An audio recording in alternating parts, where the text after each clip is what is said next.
Hello friends, ओम श्री गणेशाय नमः। आप सभी का स्वागत है आपके अपने यूट्यूब चैनल पर।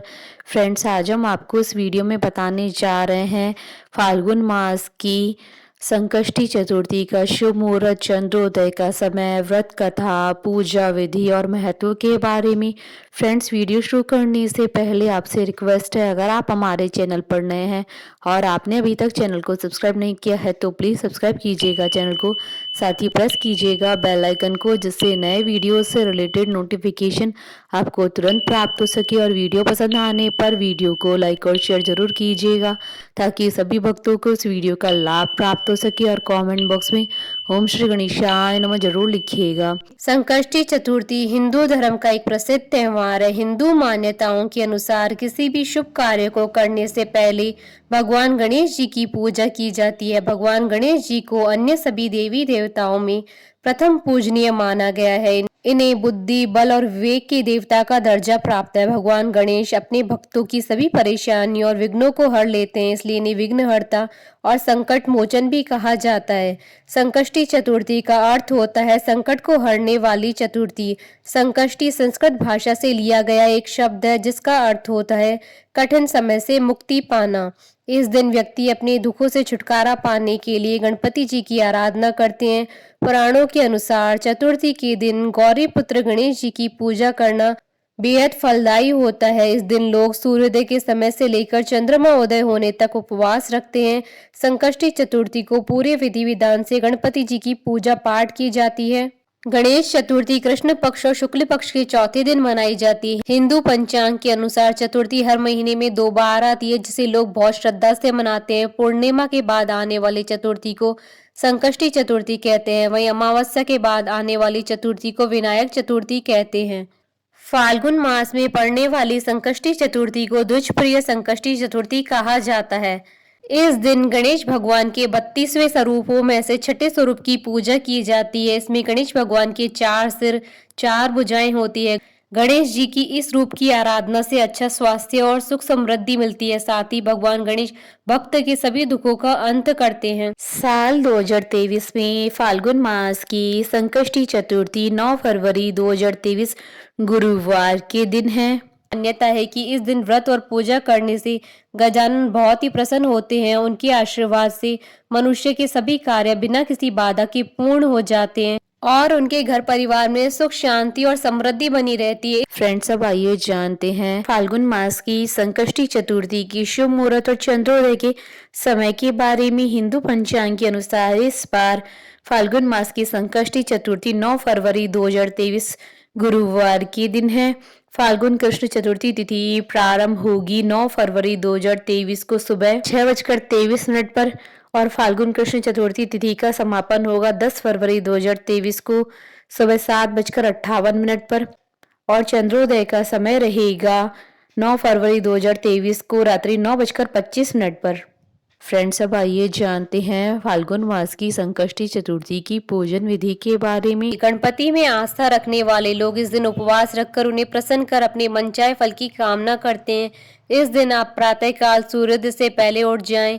व्रत करने वाले लोग सबसे पहले स्नान कर साफ और धुले हुए कपड़े पहन लें। इस दिन लाल रंग का वस्त्र धारण करना बेहद शुभ माना जाता है। साथ में यह भी कहा जाता है कि ऐसा करने से व्रत सफल होता है। स्नान के बाद गणपति जी की पूजा की शुरुआत करें।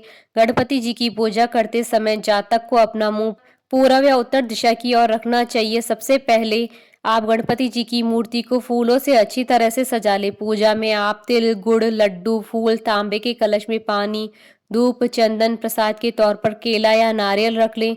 ध्यान रहे कि पूजा के समय आप देवी दुर्गा की प्रतिमा या मूर्ति अपने पास रखें। ऐसा करना बेहद शुभ माना जाता है। गणपति को रोली लगाएं, फूल और जल अर्पित करें।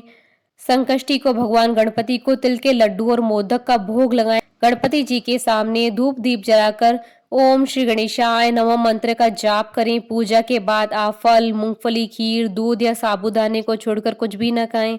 बहुत से लोग व्रत वाले दिन सेंधा नमक का इस्तेमाल करते हैं, लेकिन आप सेंधा नमक नजरअंदाज करने की कोशिश करें। शाम के समय चांद निकलने से पहले आप गणपति जी की पूजा करें और संकष्टी व्रत कथा का पाठ करें।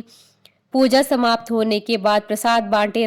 पूजन के उपरांत चंद्रमा को शहद, चंदन, रोली मिश्रित दूध से अर्घ्य दें। पूजन के बाद लड्डू प्रसाद स्वरूप ग्रहण करें। द्विजप्रिय संकष्टी चतुर्थी के दिन तिल का दान करना विशेष फलदायी होता है।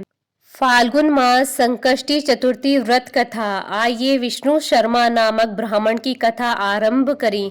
देवी पार्वती जी पूछती हैं, हे लंबोदर, फाल्गुन कृष्ण चतुर्थी को गणपति जी की पूजा अर्चना कैसे करनी चाहिए? इस महीने में गणेश जी का पूजन किस नाम से होता है और आहार में क्या लेना चाहिए? श्री गणेश जी कहते हैं, हे माते, फाल्गुन चतुर्थी को हिडिंब नाम से श्री गणेश जी की पूजा करनी चाहिए। पूजा का विधान पहले कही गई विधि के अनुसार है। इस दिन खीर में कनेर का पुष्प मिलाकर गुलाब बांस की लकड़ी से हवन करना चाहिए। विद्वानों के मतानुसार भोजन में घृत और चीनी लें। इस बारे में पहले समय की एक कथा सुनाता हूँ। जैसा कि युधिष्ठिर के प्रश्न के उत्तर में श्री कृष्ण जी ने कहा था कि सतयुग में युवनाश्व नाम के एक राजा हुए थे। वे बहुत उदार, धर्मात्मा और देवताओं एवं ब्राह्मणों की पूजा करने वाले थे।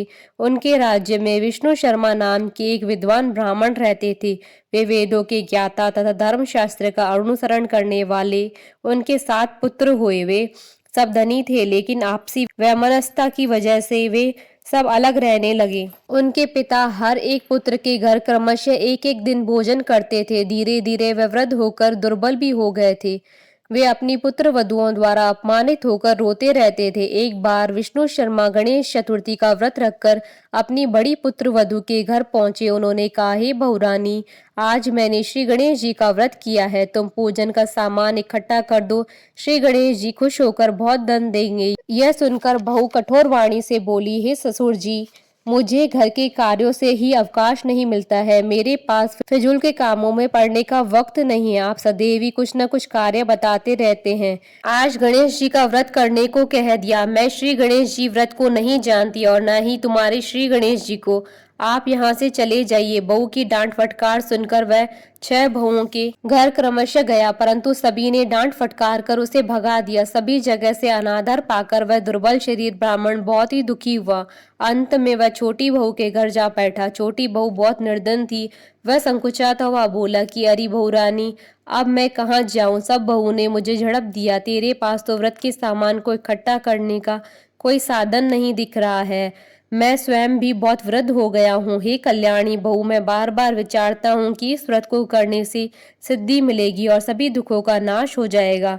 अपने ससुर जी की यह बात सुनकर बहू बोली, हे ससुर जी, आप इतने परेशान क्यों हो रहे हैं? आप स्वेच्छा पूर्वक व्रत कीजिए। आपके साथ मैं भी इस व्रत को करूंगी। इससे हमारे दुखों का नाश होगा। ऐसा कहकर छोटी बहू कहीं से भीख मांग लाई और उसने अपने तथा ससुर जी के लिए अलग अलग लड्डू बनाए। उसने चावल, चंदन, फल, फूल, धूप, दीप और नैवेद्य सब पृथक पृथक करके ससुर के साथ पूजन किया।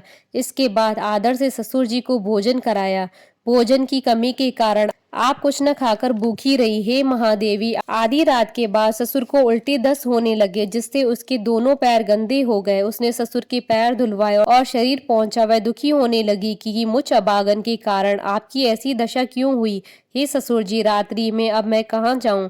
आप ही मुझे कोई उपाय सुझाइए। सारी रात विलाप करते रहने से अनजाने में उसका जागरण भी हो गया और जब सुबह हुई तो छोटी बहू क्या देखती है कि उसके घर में हीरे, मोती और मणियां बिखरी पड़ी थी और घर प्रकाशित हो रहा था। उसके ससुर की उल्टी दस्त भी अब बंद हो गए थे। हैरान होकर वह अपने ससुर से पूछने लगी, ये क्या हुआ? यह धन किसका है? अरे इतने हीरे, मणि, मूंगा आदि मेरे घर में कैसे आ गए? हे ससुर जी, हमें कोई चोरी में फंसाने के लिए तो घर में ये नहीं डाल गया?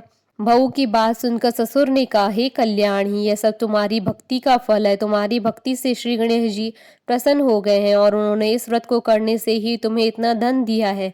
बहू कहने लगी कि हे ससुर जी, आपकी कृपावश गणेश जी प्रसन्न हुए हैं। मेरी निर्धनता दूर हुई है और मुझे अपार धन संपत्ति प्राप्त हुई है। आप धन्य हैं। आपकी कृपा से ही मैं धन्य हुई हूँ। अब छोटी बहू के घर में अपार धन संपत्ति देखकर अन्य बहुएं बहुत क्रोधित हुई। वे कहने लगी कि बूढ़े ने अपना सारा जमा किया हुआ धन छोटी बहू को दे दिया है। भाइयों की आपसी कलह को देखकर विष्णु शर्मा भयवश कहने लगे कि इसमें मेरी कोई गलती नहीं है। छोटी बहू को केवल इस व्रत के करने से ही श्री गणेश जी ने प्रसन्न होकर ये कुबेर जैसी संपत्ति प्रदान की है। हे बहुओं, मैंने पहले तुम्हारे घर जाकर इस व्रत को करने के लिए कहा था, परंतु तुमने मुझे झड़क दिया। छोटी बहू ने भीख मांगकर इस व्रत को किया। इस व्रत को करने से गणेश जी ने प्रसन्न होकर इसको अपार संपत्ति प्रदान की है। श्री गणेश जी कहते हैं, हे माता, उस ब्राह्मण के 6 बेटे गरीब, रोगी और दुखी हो गए, सिर्फ छोटा बेटा ही धनवान बन गया। वह 6 परस्पर बराबरी करते हुए फाल्गुन कृष्ण चतुर्थी का व्रत करने लगे। इस व्रत के फलस्वरूप वे सभी भी क्रमशः धनवान बन गए। इसी तरह जो लोग इस व्रत को करेंगे वे भी धन धान्य से पूर्ण रहेंगे। श्री कृष्ण जी कहते हैं, हे युधिष्ठिर, श्री गणेश चतुर्थी के व्रत को करने से राज्य की इच्छा रखने वालों को राज्य प्राप्त होता है। अतः हे राजन, आप भी इस व्रत को करें। इस व्रत के प्रभाव से आप कष्टों से मुक्ति पाकर राजा सुख भोगने लगेंगे। श्री कृष्ण जी से यह कथा सुनकर श्री युधिष्ठिर जी अति प्रसन्न हुए और इस व्रत को करके श्री गणेश जी की अनुकंपा से संपूर्ण राज्य के शासक हुए। बोलिए भगवान श्री गणेश जी की जय, सनातन धर्म की जय। हमारे साथ इस वीडियो में अंत तक बने रहने के लिए आपका धन्यवाद। ओम श्री गणेशाय नमः।